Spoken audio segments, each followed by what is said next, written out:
अस्सलाम वालेकुम नाज़रीन, Quran Usman season 4 episode number 134 में खुशामदीद। इस एपिसोड के स्टार्ट में देखा जाता है कि उस्मान भी अपने ख़ानदान के साथ दस्तरखान पर बैठे होते हैं और उनसे कहते हैं कि चलें अपने खाने का लुत्फ़ उठाएं। हर कोई बिस्मिल्लाह पढ़ के खजूर से अपना रोज़ा खोलता है। इफ्तारी के बाद उस्मान बे उनसे कहते हैं कि अल्लाह का शुक्र है कि मेरे बेटे ने अपना फ़र्ज़ अदा किया और इफ्तार के वक्त पहुँचाया। अब जब हमने खाना खा लिया है तो मुझे बताओ बेटा कि नाइमान के यहाँ क्या हो रहा है। इस पर उड़ान कहता है कि मैंने वहाँ जो कुछ देखा और सुना इसने मुझे बहुत परेशान किया।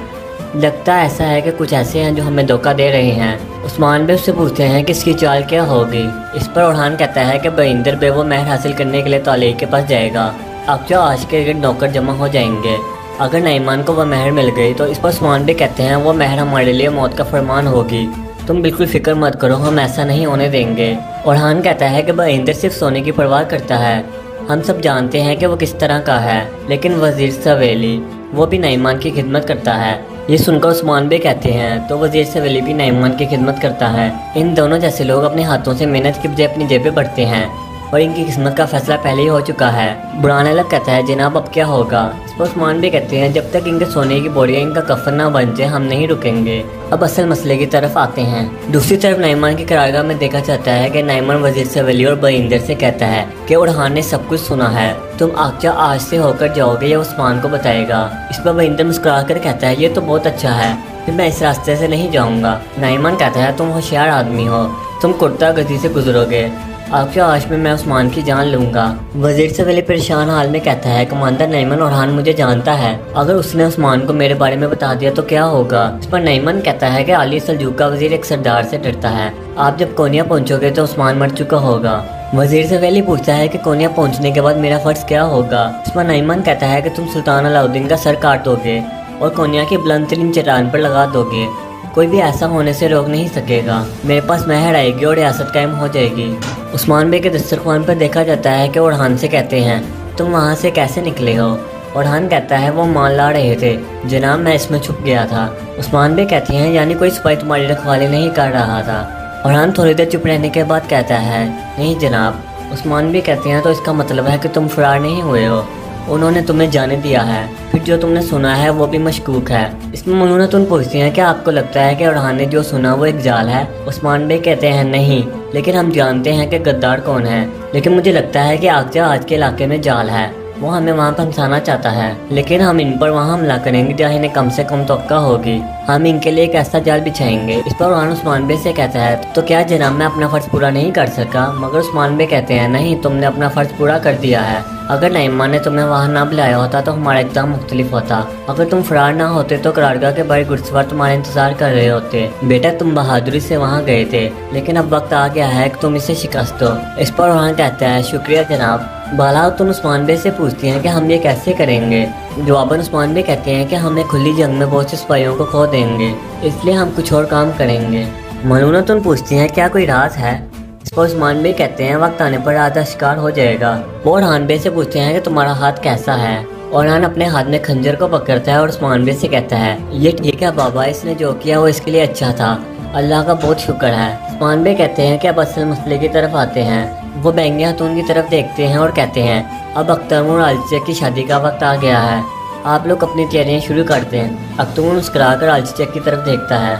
इसके बाद यानी शहर में देखा जाता है कि इफ्तार के बाद वालिदा सुल्ताना जलाली से कहती हैं आप बरिंदर की दुकानों और खुफिया ज़ख़ीरों में दाखिल होंगे, मैं हमेशा के लिए इसका काम खत्म कर दूंगी। एक सिपाही अंदर आता है और कहता है कि उस्मान बे की तरफ से खबर है।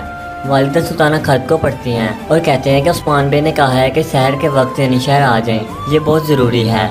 वालिदा सुल्ताना कहने लगती हैं कि उस्मान तुम फिर से क्या कर रहे हो। इसके बाद यानी शहर में देखा जाता है कि अख्तमूर और अलचिया की शादी की रस्म हो रही होती है। शेख अदब अली अख्तमूर से कहते हैं ए गंदूज बे के बेटे अख्तमूर और अख्तम बे की बेटी अलचिया, आपको मखसूस महर के एवज क्या ये निकाह कबूल है।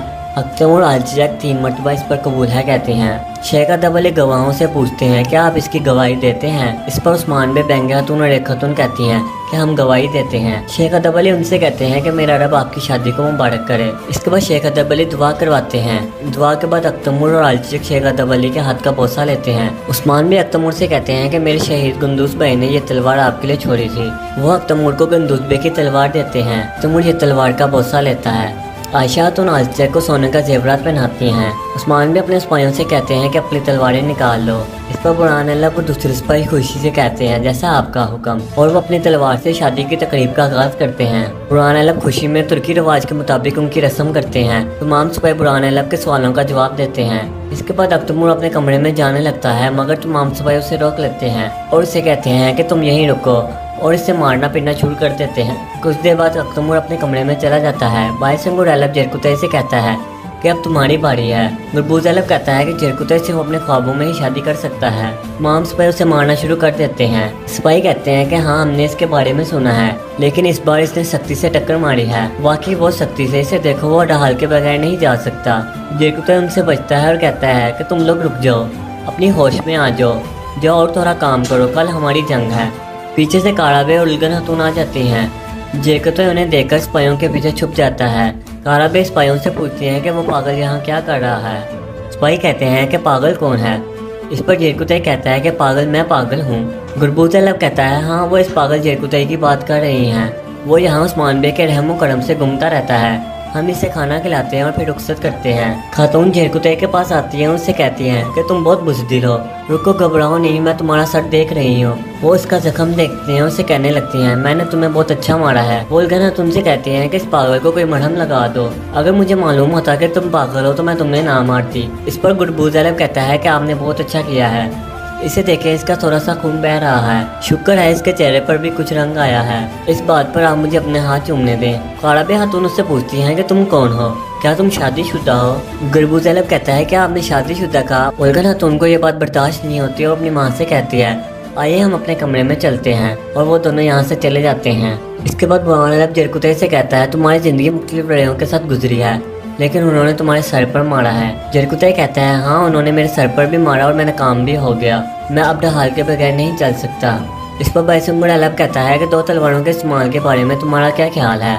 जेरकुतई कहता है कि हवेली मैदान जंग से ज़्यादा सख्त है, ऐ अल्लाह मेरी मदद फरमा।